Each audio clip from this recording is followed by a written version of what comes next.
Now when you've got two teams in an arena trying to get points, that sounds a bit like a sports game, and I love a sports game, especially a fighting one. On the PC I used to play Brutal Sports Football, Speedball and Future Basketball. They were awesome. On the table I like Blood Bowl, but seasons are tough to organise, and Chaos Ball was, well, not good enough. But then Games Workshop stepped it up.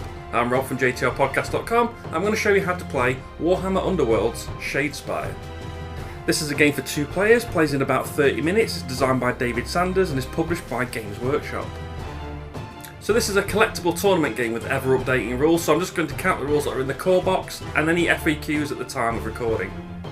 In Shadespire, each player controls a warband using a customised deck to kill the opposition and complete objectives to gain glory. The player with the most glory wins.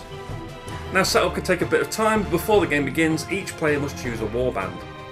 The base game comes with 2, Garrick's Reavers in red and Steelheart's Champions in blue. Each fighter in the warband has a card that shows their key information, and those of the chosen warband should be laid out grey side up. It shows the character's name, and if it has a crown symbol, they are this faction's leader.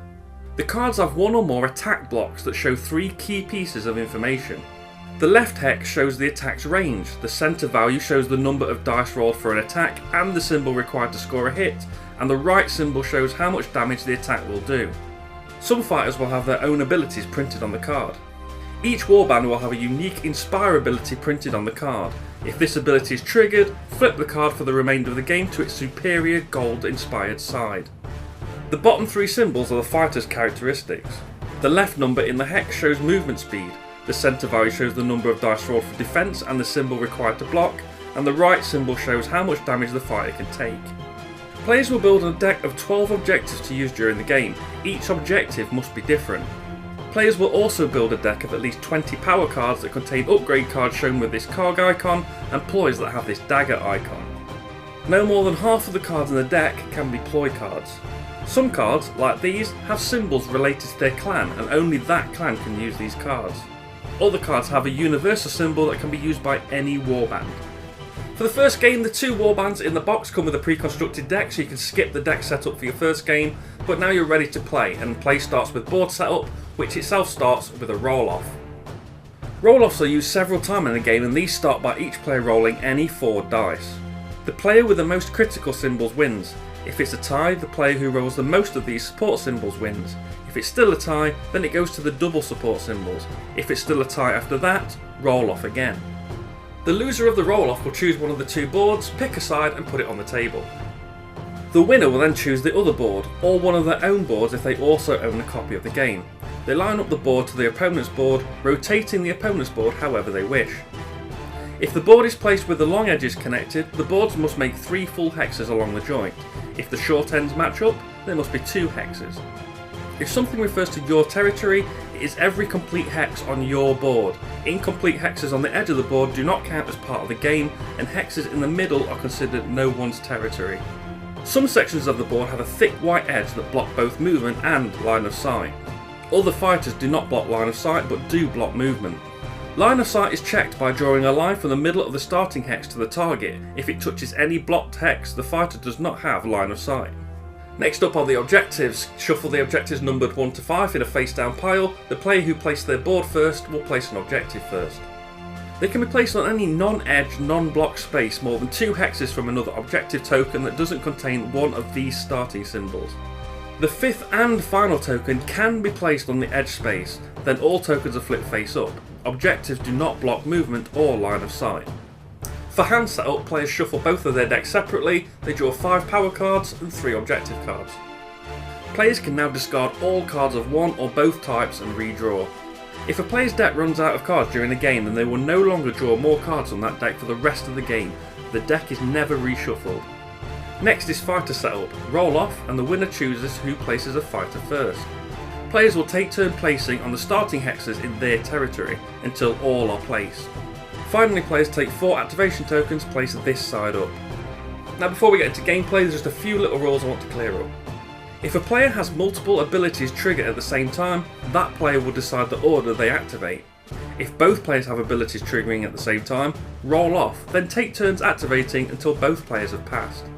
The game will start with an action phase. Players will roll off, and the player who placed all their fighters first during the placement phase will get an extra critical in the first round of rolling. The winner will decide who plays first. That player will take an action, then flip one of the action tokens face down. Let's look at the actions starting with move. Go up to the move limit of the fighter through empty spaces.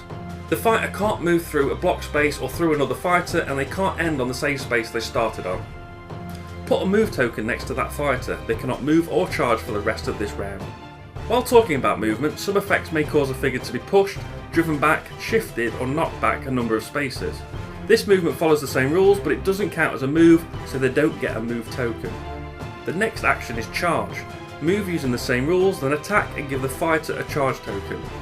The fighter must be able to both move and attack to charge, and the charge token prevents the fighter from moving or attacking again this round. Now the next action is the attack action itself, which can be done on its own or part of a charge. The only difference between the two is you don't move during a regular attack action. The fighter chooses one of their attacks available to them, either on their card or on an upgrade assigned to them. First check the target fighter is in range of the chosen action. A range of 1 is the adjacent space. Then check for support. The attacker has 1 support for each friendly fighter next to the defender. The defender has 1 support for each friendly fighter next to the attacker. If one side has 1 more support than the other, count support symbols as successes. If one side has 2 or more support than the other, also count double support symbols as successes. The attacker rolls a number of white dice equal to the attack value. The defender rolls black dice equal to their defense value. Symbols on the dice that match the symbol on the chosen attack, or the defender's defense stat, as well as critical symbols, all count as successes. But first, if one player rolls more critical symbols than the other, they win. If the number of criticals is the same, check the results of the other successes, including any support gained. If the defender wins, nothing happens. If there is a tie but at least 1 success was rolled by the attacker, no damage is dealt, but the defender can be driven back. Move them away 1 space. If all possible spaces are blocked, the defender is considered trapped and the attack succeeds as normal. If the attack succeeds, then apply any modifiers and deal damage by placing damage counters on the fighter's card. And if a fighter has a number of damage tokens equal to or exceeds their health value, remove them from the board. Remove them from the board and the opponent gains 1 glory token, which is kept gold side up. Now if a player loses all their fighters, the game will continue as normal. Also, if an attack targets multiple fighters, you roll for each of them individually in the order of the attacker's choosing. The next possible action is guard. Place a guard token next to the fighter. They will count both the shield and arrow symbols as successes when defending. Another action is to take an action on a card. Just flip an activation token and take the action. For 1 activation, a player can draw a power card from their deck or discard an objective card and draw a new one. There is no limit to the number of power cards a player can have in their hand, but objectives are limited to 3. For an activation, a player may pass and do nothing if they wish. And after each activation, there is a power step. Starting with the active player, players will take turns playing cards or passing. When both players pass consecutively, this phase ends and the next player takes their action. To equip a fighter with an upgrade card, the player must be able to flip over the costing glory from its gold side to its grey side. Each equipment costs 1 glory unless stated on the card or official errata. Some Ploy cards are reactions, and these are cards that are played when triggered, even if it's on an opponent's activation. For example, Duel of Wits can be played when your opponent plays a Ploy card, so you can draw 2 Ploy cards yourself. Only 1 Ploy card can be played per trigger, and the player who takes the next activation will get priority. Some objective cards score when triggered too. Discard the card, score the glory, and draw a replacement objective. The newly drawn objective cannot be scored now. Then the next player takes their activation, and when each player's had 4 activation, the round will end. During the end phase, players score any or all objectives in their hands, discard them and gain glory. For example, if at the end of a round you have a fighter on objective 5 and you have the hold objective 5 objective in your hand, you can discard it to gain 1 glory. Players may now discard any or all objective cards from their hands. Then they may play any upgrades from their hands, flipping over glory tokens as usual. Players may now discard any or all Ploy cards from their hands. Players now draw up until they have 3 objective and 5 power cards. Clear any non-objective tokens from the battlefield, flip activation tokens back over and start the next round with a roll-off. At the end of round 3, players just score objectives in the end phase and don't upgrade fighters or discard and draw cards. At the end of the game, the player with the most glory wins. Now any glory that was flipped over and used to equip upgrades still counts towards this total.